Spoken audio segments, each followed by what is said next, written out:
Finalement, on parlait d'une primeur tout à l'heure, le portrait robot des jeunes dans la chaîne entrepreneuriale. Alors là, on parle de toute la chaîne, que ce soit en intention, en démarche, en croissance ou en fermeture. Donc, en général, on parle d'un jeune qui est titulaire d'un diplôme universitaire ou en voie de l'obtenir. Il a un faible revenu, évidemment, c'est un étudiant, il gagne peut-être un peu d'argent, mais il n'y a pas beaucoup d'économie nécessairement pour démarrer son entreprise. L'opportunité est un élément important pour lui pour démarrer son entreprise. Trouver un bon produit, trouver une niche, trouver un partenaire, une entreprise à racheter, etc. Et s'il est propriétaire, il est allumé par la volonté de croissance et d'internationalisation. Donc ça, c'est un portrait assez typique là, de nos jeunes Québécois de 35 ans et moins. Plus que ça perd dans le reste du Canada au niveau des risques. On a un tableau tout à l'heure qui va revenir là-dessus. Confiant également sur ses qualités et ses compétences, contrairement à nos 35 ans et plus. Et ça, c'était un peu culturel, dans le sens que es-tu sûr que tu veux faire un entrepreneur, tu pourrais faire autre chose. Bon, bref, il y avait tout l'entourage, donc ils sont plus confiants en leurs compétences.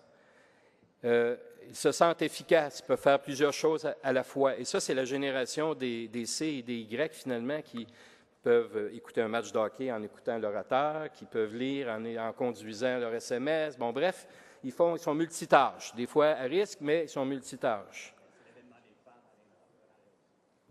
C'est ça aussi. Alors, mon ami Serge me disait, c'est aussi l'avènement des femmes qui font qu'ils sont plus efficaces, n'est-ce pas? Ils se sentent également soutenus par leur entourage, et ça, c'est probablement ce qui nous démarque aussi de l'ensemble du reste du Canada, c'est que l'entourage devient de plus en plus important pour l'entrepreneur et pour son succès dans son entreprise. Ils sont résilients. Alors ça, c'est des données très intéressantes. Donc, un entrepreneur qui a fait un échec, il y en a quand même 22 % qui, un jour, auraient l'intention de repartir une entreprise. Il n'y a pas si longtemps, lorsqu'on faisait un échec au Québec, on était considérés comme des moins bons, disons, pour utiliser un terme poli. Alors, on n'était pas très motivés, très stimulés à repartir, alors que là, nos jeunes qui ont un échec à 22 % ont l'intention d'entreprendre.